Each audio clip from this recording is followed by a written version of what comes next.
dalam penelitian kualitatif, khususnya deskriptif di bidang etnografi. Seperti apa langkah-langkah dilakukan untuk agar memenuhi standarisasi karya ilmiah dalam deskripsi dalam disertasi? Jadi sebelum saya menjawab pertanyaan Bapak terkait itu metode penelitian, terlebih dahulu saya menjelaskan di mana ketika seseorang yang akan menyusun disertasi. Kenapa demikian? Di dalam menyusun disertasi itu paling tidak ada penelitian-penelitian terdahulu yang digunakan oleh peneliti sehingga sebagai referensi mendukung dan menunjang disertasi tersebut. Misalnya biasanya menulis itu di kajian pustaka. Kajian pustaka itu ada namanya penelitian terdahulu yang relevan, di mana kita mencari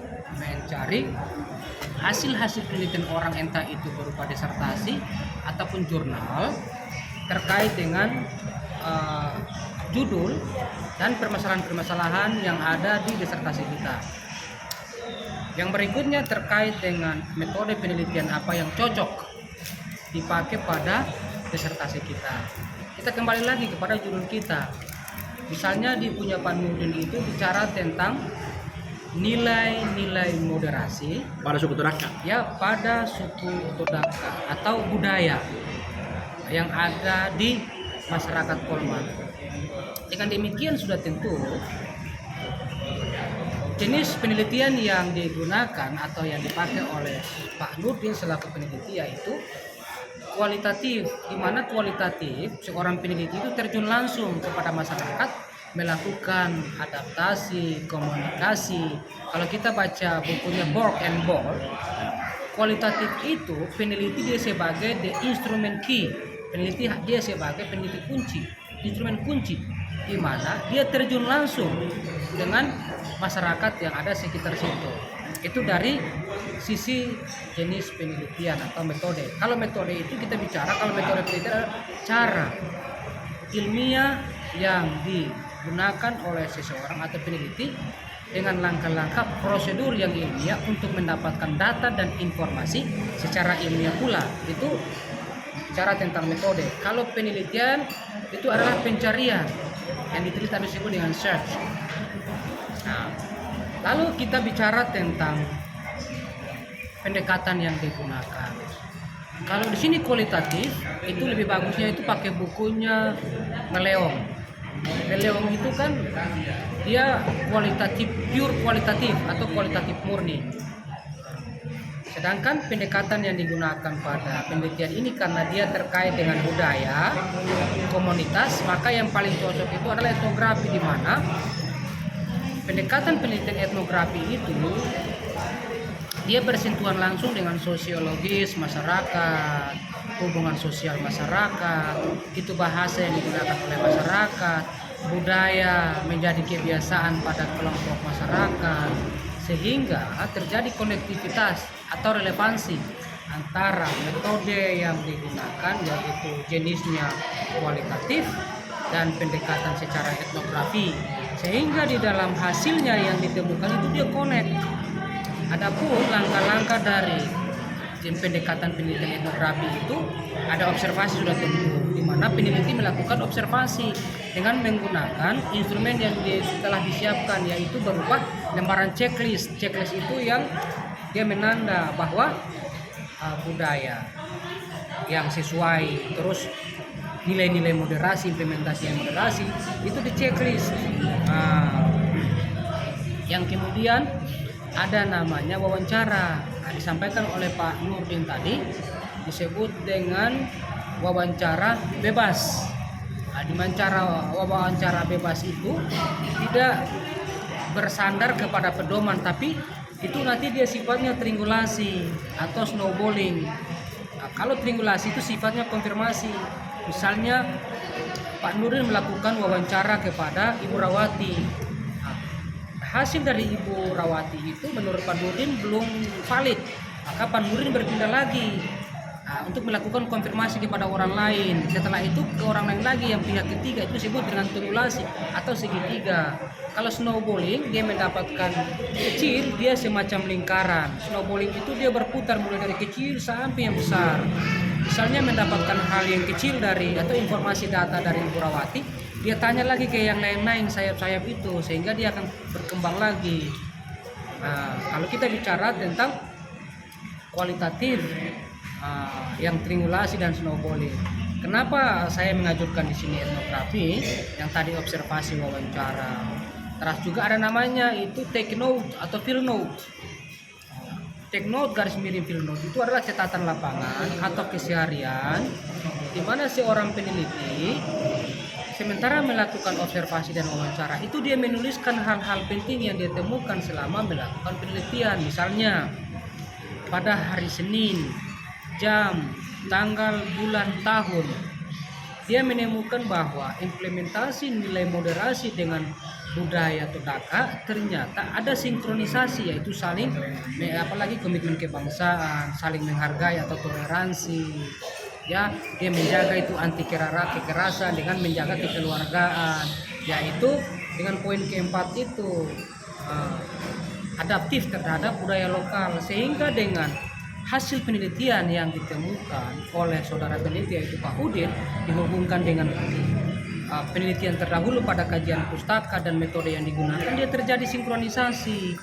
Jangan terjadinya bias. Kalau bias nanti penelitian belum lengkap dan disuruh kembali untuk menambah data-data informasi yang ditemukan.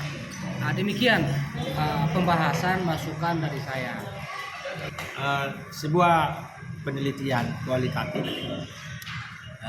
tentu output akhir dari sebuah hasil pendalaman di lapangan itu tentu ada konklusi akhir, ya, namanya novelty. Novelty seperti apa yang ideal dinamakan novelty itu adalah sebuah disertasi penelitian. Kalau kita bicara tentang sebuah novelty, novelty itu kan sebuah pembaharuan atau kebaruan daripada sebuah hasil penelitian yang kita dapatkan berbeda dengan punya orang yang dia memiliki impact atau nilai tambah plus yang akan dipakai oleh orang lain dan harus dihakikan oleh Kemenkumham. Kenapa? Sebagai sebuah klaim, the truth claim sebuah hasil pemikiran dari kita. Adapun novelty atau kebaruan dari sebuah hasil penelitian itu sudah tentu dia relevansi dengan judul dan permasalahan-permasalahan yang kita punya. Sehingga novelty yang kita miliki itu bukan hanya sebatas pada diri kita, tapi juga dipakai oleh lembaga instansi ataupun apalagi sekarang di Kementerian Agama khususnya lagi ngetren, lagi bicara tentang moderasi beragama itu. Sehingga novelty atau kebaruan yang didapatkan oleh seorang penulis terkait dengan hasil penelitiannya itu bisa dia sodorkan atau dia tindak lanjut kepada Kementerian Agama sebagai hasil penelitian yang nyata dan terbukti. Itu yang pertama. Yang kedua, dalam membuat sebuah novelty itu bukan hanya sesuatu yang didapatkan lalu dicantumkan, tidak. Harus didukung oleh teori-teori sebagai referensi ilmiah pada tulisan kita. Misalnya Pak Udin, novelty yang bagusnya itu dia relevansi dengan pertama judul dan nama Anda sehingga mudah ditahu oleh orang. Misal Udin, ya misalnya novelty-nya begini, Udin moderasi modern. Udin itu merupakan sebuah akronim, misalnya urgensi. Urgensi itu artinya bahwa moderasi beragama itu sangat penting, bukan saja pada kita selaku Muslim, Kementerian Agama, tapi juga kementerian yang lain pada seperti yang telah di SK-kan dalam peraturan pemerintah nomor 28 tahun 2023 itu ada 3 poin tentang moderasi beragama. Yang pertama, moderasi beragama itu harus disebarluaskan pada lembaga, kementerian, instansi. Yang kedua, dilaporkan dan dievaluasikan kepada presiden. Yang ketiga itu harus dipublikasikan. Publikasikan itu entah dunia nyata, yaitu offline ataupun secara online, sehingga masyarakat secara umum bisa baca. Nah, itu ya. Yang berikut, setelah urgensi ada D, penting. Kan urgensi kita bicara tentang pentingnya, lalu diseminasikan, disampaikan bahwa moderasi beragama itu sebagai ujung tombak atau pilar dari Kementerian Agama, apalagi kita sebagai penyuluh yang mana berada di lingkungan masyarakat yang multicultural. Setelah diseminasikan, itu diimplementasikan atau juga bisa disebut dengan diinternalisasikan.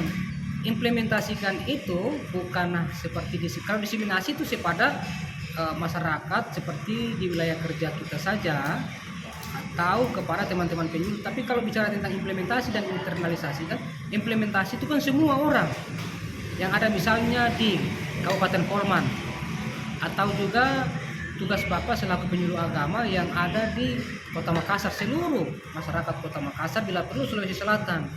Kita bicara tentang implementasi dan internalisasi. Yang terakhir adalah N. Yang Bapak sampaikan adalah kepada masyarakat yang disebut dengan nationality. Nationality itu merupakan masyarakat yang tinggal atau yang berada di Indonesia, yang khususnya di Kota Makassar pada wilayah binaan. Kenapa demikian? Dengan nationality kemasyarakatan itu membuat mereka sadar pentingnya moderasi beragama yang ada hubungannya dengan nilai-nilai budaya. Kenapa? Fenomena sekarang ini yang terjadi, budaya kita khususnya di Polman sudah mulai terkikis dengan adanya perkembangan teknologi digital. Jangankan itu, bukan saja anak-anak, bahkan orang-orang tua, budaya tabik juga dia hilang. Yang pertama. Yang kedua, orang tua itu kurang dihargai. Anak-anak berbicara dengan selaku civilization masyarakat, mereka berbicara itu tidak punya lagi adab. Mereka menganggap orang tua itu sudah sebagai partner, teman sejawat, padahal orang tua itu harus dihargai. Pertama, sisi umur. Yang kedua, bagaimana mereka merawat kita, menumbuh kembangkan kita. Sehingga dengan novelty yang ditemukan sebagai sebuah impact dari sebuah hasil penelitian,